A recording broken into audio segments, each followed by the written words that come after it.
ओम शांति। ओम शांति।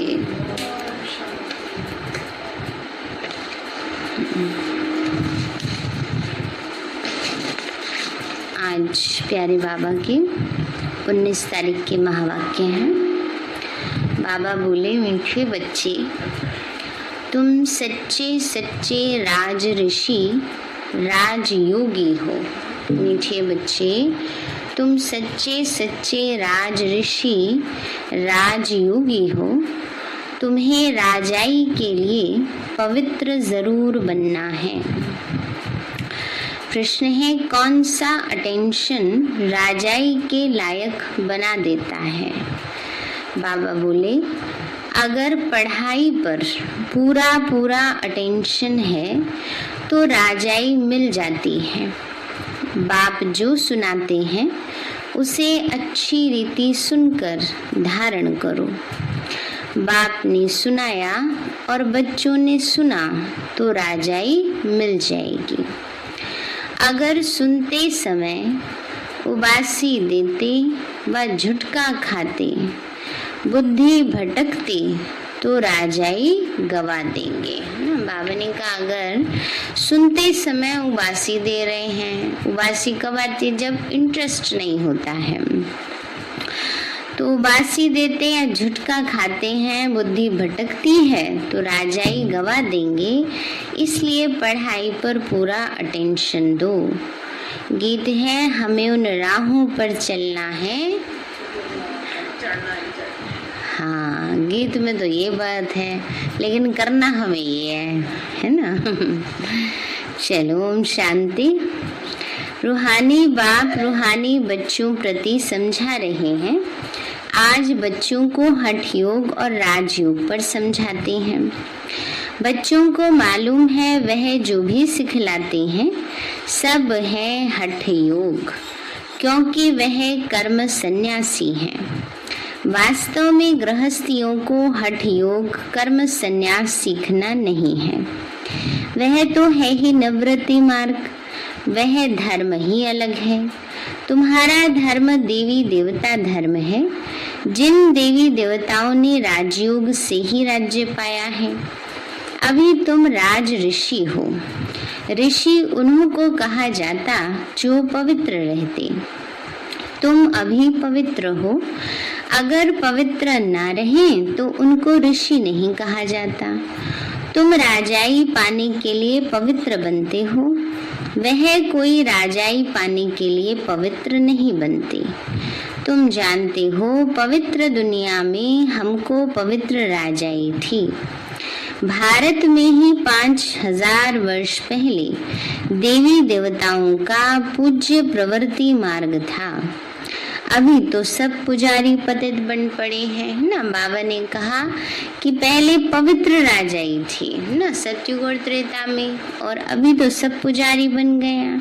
पहले प्रवृत्ति भी पवित्र थी, गृहस्थ आश्रम था, अभी तो वो भी अपवित्र हो गया है। तो पतित कैसे बने? 84 जन्मों का हिसाब है ना। बाप जो सहज राजयोग सिखला रहे हैं वही तुमको 84 जन्मों का हिसाब बतलाते हैं। दूसरे धर्म को सन्यास धर्म वाले क्या जाने। ये है देवी देवताओं का प्राचीन धर्म। वो है पीछे वाला धर्म जो पास्ट हो गई। उनको सन्यासी समझ न सके। तुम जानते हो, हठ योग अनेक प्रकार के हैं। द्वापर से भक्ति मार्ग के साथ हठ योग शुरू होता है। अभी फिर है राजयोग। वह हठ योग जन्म बाय जन्म सीखते आए हैं। बाबा ने कहा, हठ योग तो जन्म बाय जन्म सीखते आए हैं। राजयोग तो तुम एक जन्म में ही सीखते हो। उनको जन्म बाय जन्म पुनर्जन्म लेकर हठ योग सीखना ही है। तुमको राजयोग सीखने के लिए पुनर्जन्म नहीं लेना पड़ता।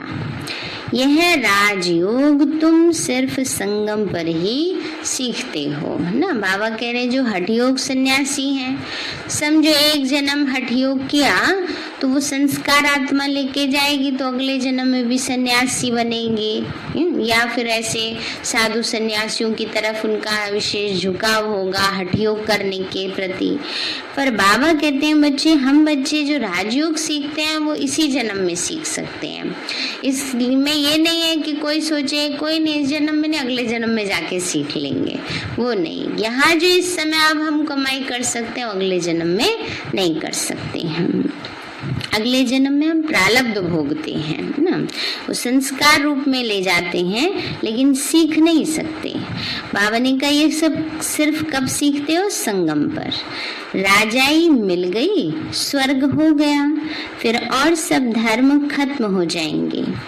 तुम राज ऋषि हो। राधे कृष्ण भी पवित्र है ना, कृष्ण को महात्मा भी कहते हैं, महात्मा पवित्र होते हैं। तुम भी अभी महात्मा व राज ऋषि हो। महात्मा अर्थात पवित्र महान आत्मा। यह बातें कोई शास्त्रों में नहीं है, शास्त्र तो बाद में बनते हैं, कहानियां मिसल बैठ लिखते हैं, जो पास्ट हो जाता है वो बैठ खेल बनाते हैं, सच्चा तो नहीं है। तो अब बाप बच्चों को प्रैक्टिकल में पढ़ाते हैं, उनकी फिर हिस्ट्री बनाई है। यादव कौरव पांडव थे तो जरूर संगम पर ही होंगे, संगम युग की हिस्ट्री बैठ बनाई है ना। बाबा ने कहा बच्चे संगम की ही हिस्ट्री बैठ बनाई है।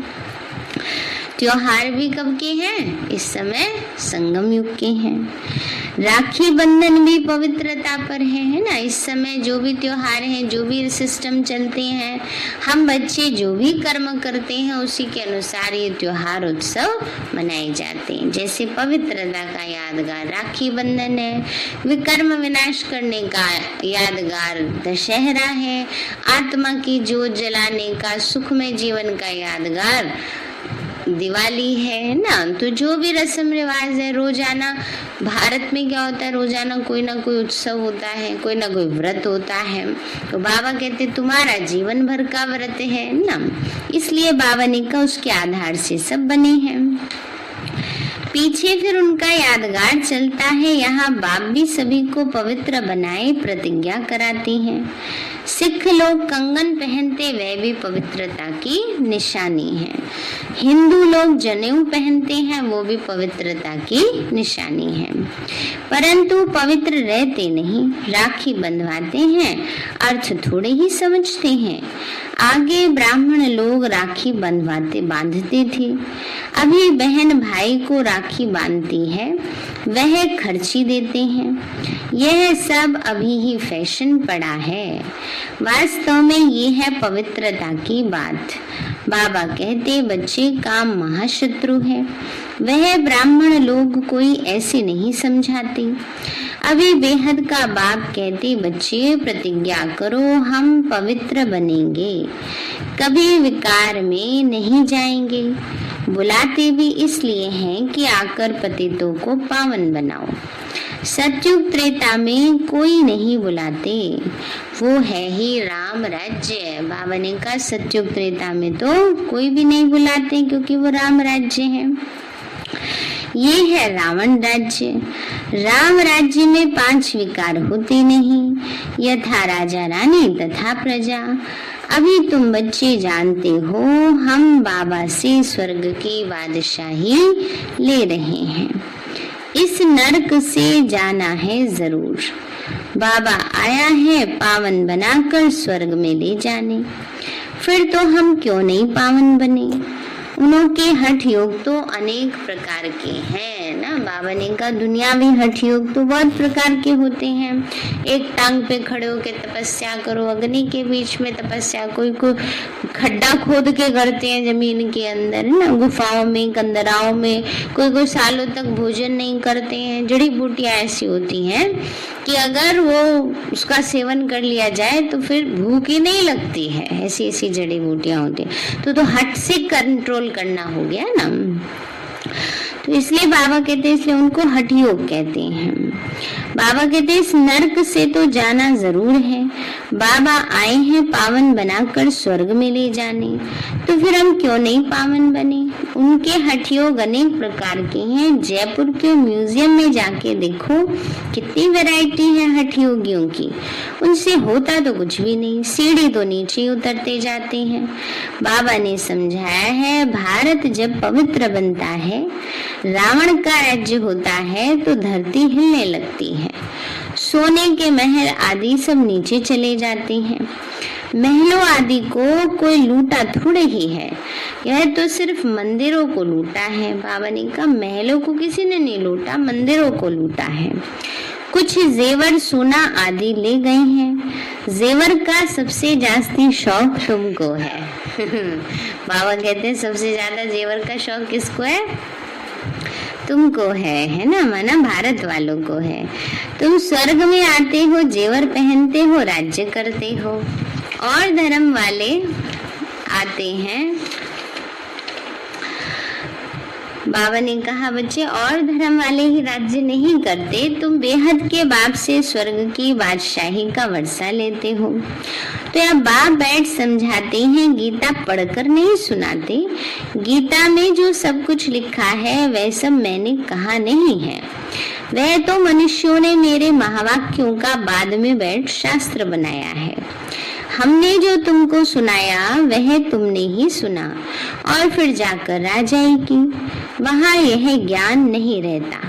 यहाँ तो बाप टीचर बैठ शिक्षा देते हैं, बाप तो हिंदी में ही समझाते हैं। यहाँ सब हिंदी हिंदी करते रहते हैं, जो उनकी भाषा है। वास्तव में प्राचीन भाषा हिंदी ही है, न कि संस्कृत, है ना। देवनागरी लिपि है ना, तो देवी देवताएं भी उसी का प्रयोग करते थे। यह संस्कृत तो शंकराचार्य के बाद निकली है। जो आते हैं वह अपनी भाषा चलाते हैं, बाकी ऐसे नहीं कि बाबा ने गीता संस्कृत में सुनाई है ना। बाबा कहते हैं बच्चे ऐसे नहीं कि शिव बाबा ने कोई आके संस्कृत के श्लोक सुनाए हो, फिर तो सबकी समझ में ही नहीं आते है ना। माताओं की समझ में क्या आएंगे संस्कृत के श्लोक, है ना। तो इसलिए बाबा कहते हैं बच्चे फिर तो उसकी समझ में नहीं आए, तो इसलिए गुरु नानक का फिर अपना ग्रंथ है। उसने सिख धर्म स्थापन किया, उनको भी अवतार मानते हैं।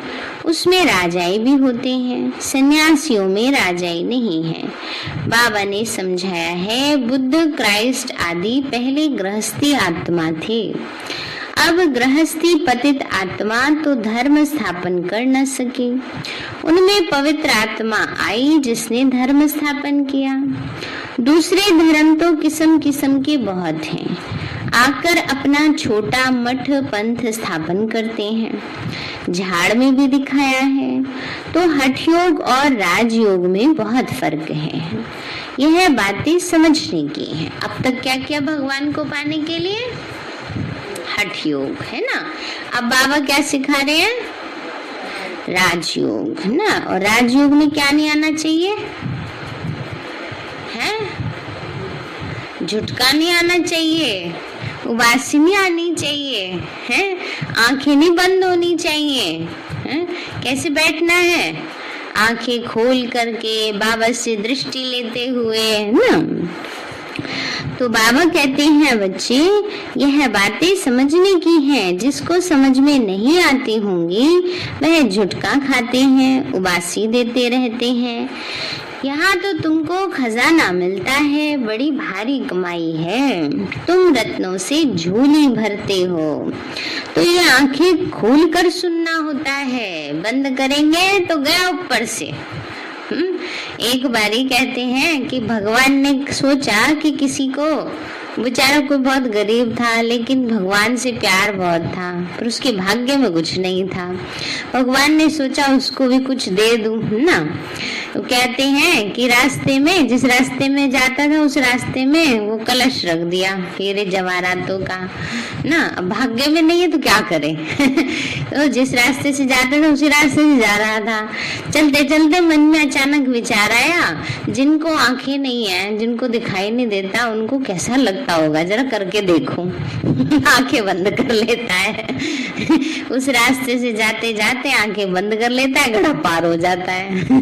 तो इसलिए जिसके भाग्य में नहीं है, तो फिर बाबा भी यही कहता है कि बच्चे आंखें बंद करके रखोगे तो जो हीरे जवाहरातों का मटका है वो क्या होगा, ऊपर से ही निकल जाएगा, है ना।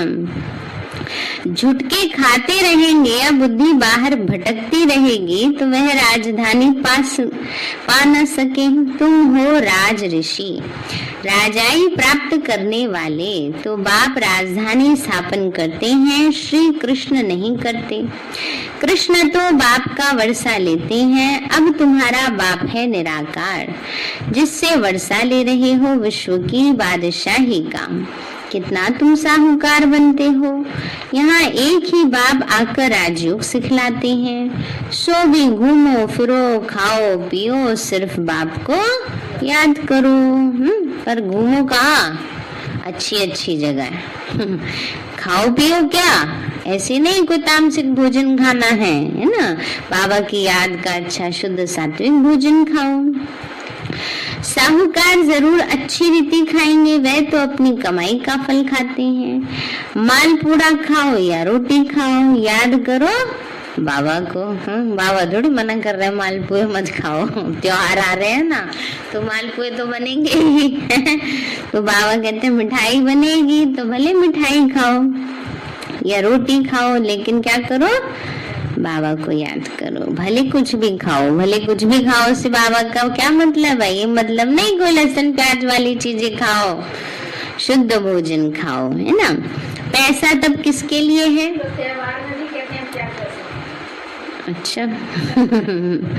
तो बाबा कहते हैं देखो, किसी दूसरे को तो कोई कुछ नहीं कह सकता, सब नियम किसके लिए है, अपने लिए होते हैं, है ना। जो बाबा ने पढ़ाई हमें पढ़ाई है, वो नियम बनाए हैं, वो हमारे अपने लिए हैं ना। अब पहला वाला जमाना तो है नहीं, सासों का शासन वाला। किस जो माता जी कहेंगी वही बनेगा, उसके अलावा नहीं, है ना।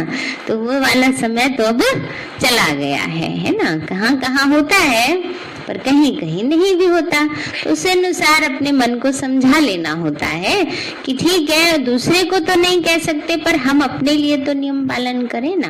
अपने आप को उसमें दृढ़ता से पालना करनी है, किसी को देख करके हम ना फिसल जाए, ना हम ना डगमग स्थिति से खुद को ना कर ले कि कोई बात नहीं, चलो अब घर में ये बनाए तो क्या है, जबकि बना सकते हैं थोड़ा अपने लिए, भगवान जी को भोग लगाने के लिए, तो चलो कोई नहीं, आज प्याज लहसुन वाला ही सही, वो है अलबेलापन।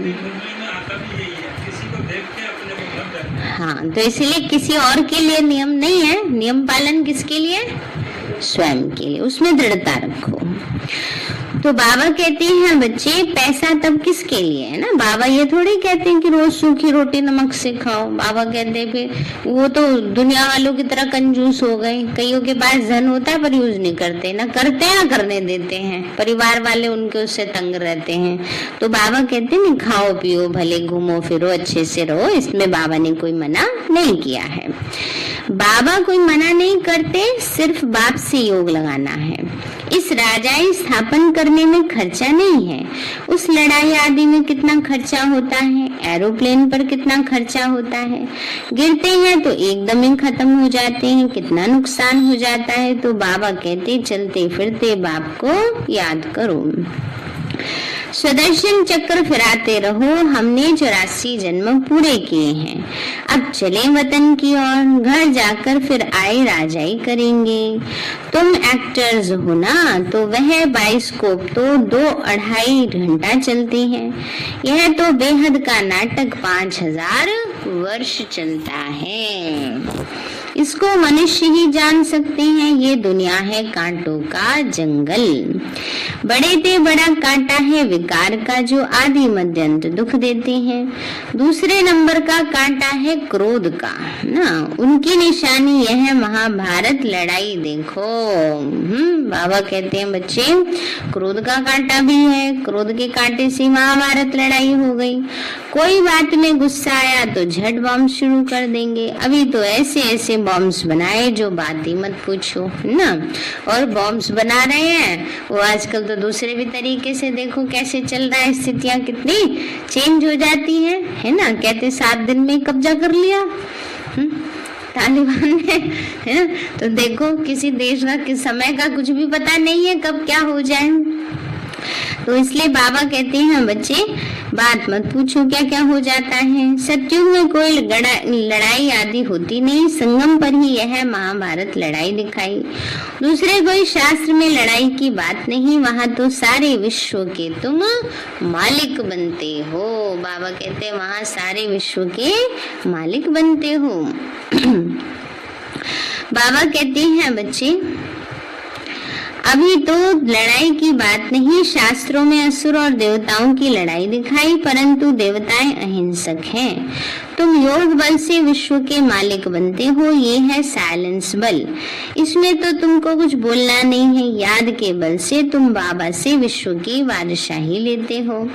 फर्क देखो कितना है। साइंस बल से विनाश होता है, उसी ही साइंस से फिर सतयुग में सुख देखेंगे। साइंस से इन्वेंशन करते हैं, वह तो सुख के लिए करते हैं ना, वह यह भी आकर कुछ ज्ञान लेंगे। प्रदर्शनी में तो सब आते हैं, आगे चलकर सब आएंगे। तुम्हारे इस साइलेंस बल का आवाज निकलेगा। तुम प्रश्न पूछते हो गीता का भगवान कौन? ऐसे प्रश्न तो कोई पूछ ना सके। जहाँ ये प्रश्न लिखते हैं उनके साथ चित्र भी दो। गीता का भगवान परम पिता परमात्मा है या श्री कृष्ण है, जो पूरे 84 जन्म लेते हैं। पतित से पावन बनाने वाला तो बाप ही है। कृष्ण की आत्मा तो 84 जन्म ले सांवरी बनी है। उनको बैठ समझाते हैं तुमने 84 जन्म लिए हैं, तुम अपने जन्मों को नहीं जानते हो। एक्टर्स को पता तो होना चाहिए ना कि कब हम 84 जन्म कैसे लेते हैं। सन्यासियों का तो धर्म ही अलग है। भारतवासियों को अपने धर्म का पता न होने के कारण और धर्मों में जाते हैं। किसी गुरु के आशीर्वाद से किसी को धन मिल गया, उसके पीछे ही चटक पड़ते हैं। फिर दिवाला निकला तो कहेंगे खुदा की भावी, माना भगवान जी ने कर दिया। बच्चा मिला तो बहुत खुशी होगी। अच्छा 10-12 दिन के बाद बच्चा मर गया तो कहेंगे ईश्वर की भावी। इनको जिंदा करना हमारे हाथ में नहीं है।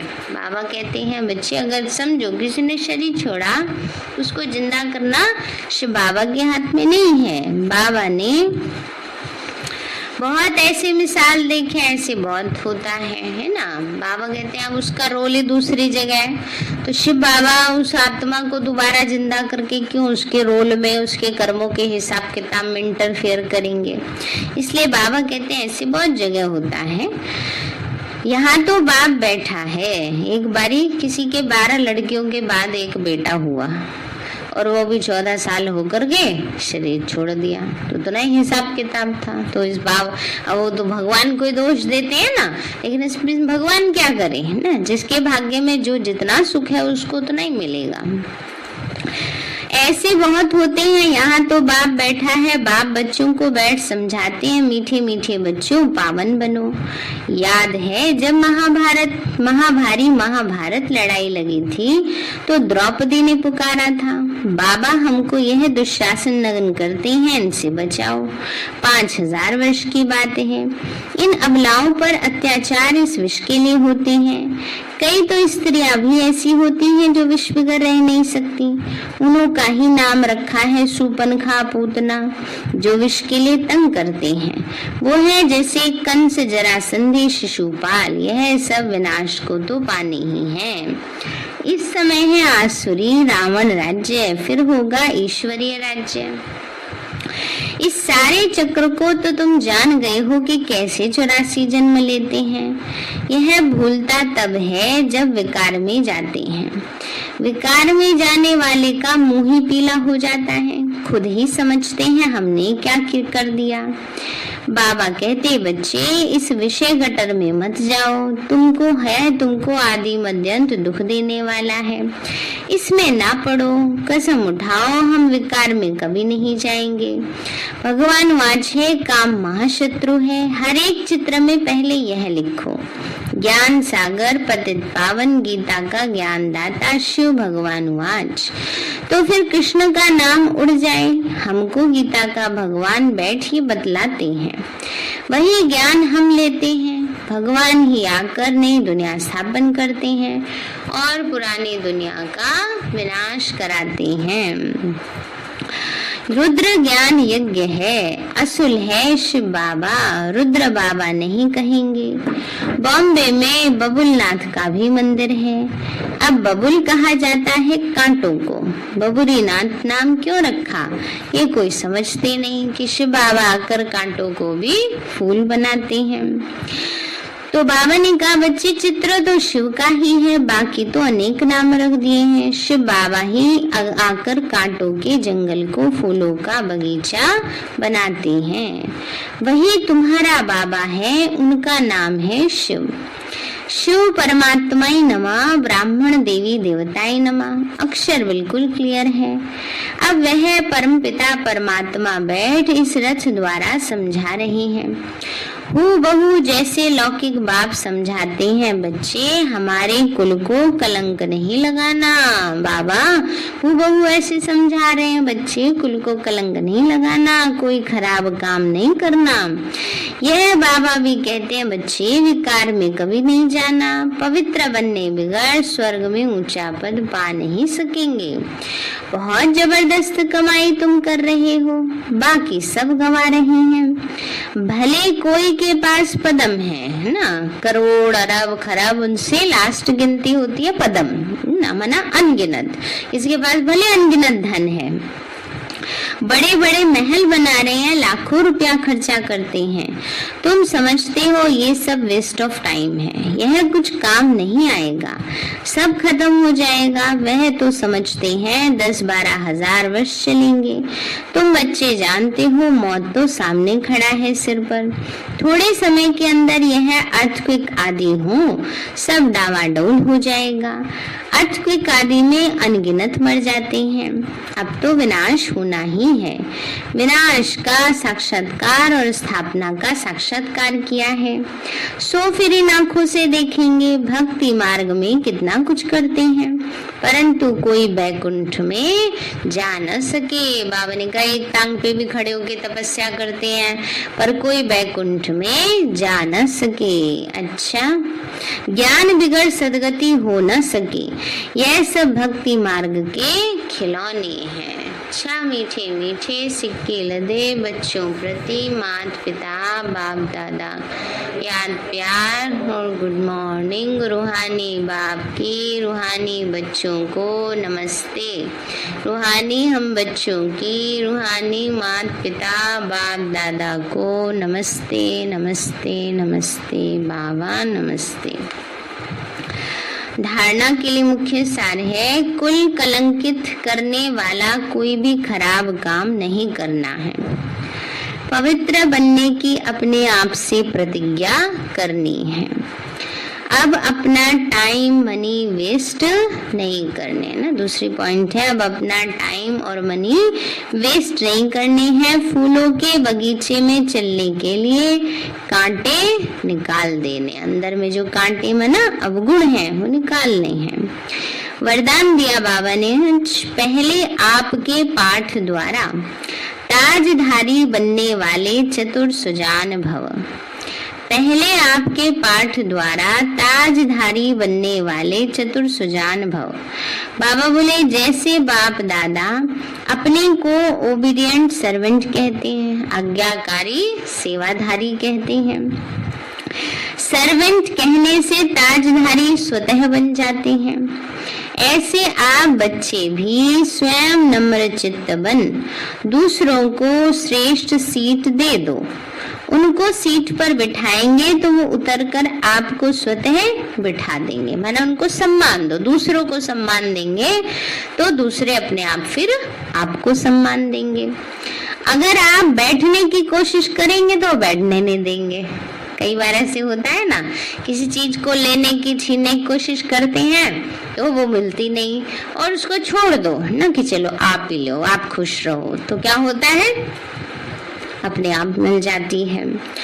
तो वह बैठने नहीं देंगे, इसीलिए बिठाना ही बैठना है ना। दूसरे को सम्मान दे के आगे बढ़ाना, सम्मान प्राप्त करना है।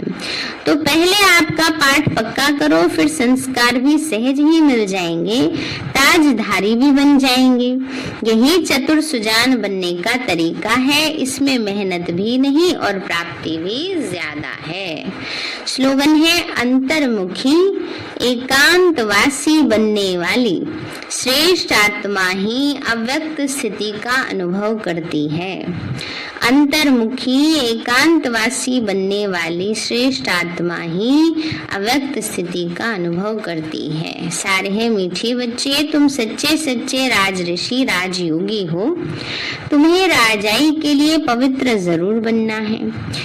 प्रश्न है, कौन सा अटेंशन राजाई के लायक बना देता है? बाबा बोले, अगर पढ़ाई पर पूरा पूरा अटेंशन है तो राजाई मिल जाती है। बाप जो सुनाते हैं उसे अच्छी रीति सुनकर धारण करो।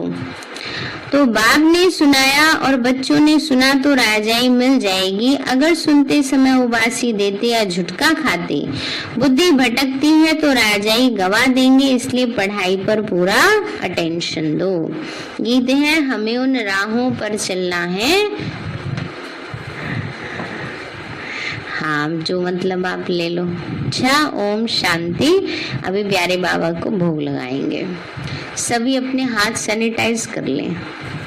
वो रखा सैनिटाइजर और मास्क लगाकर बैठे, है ना।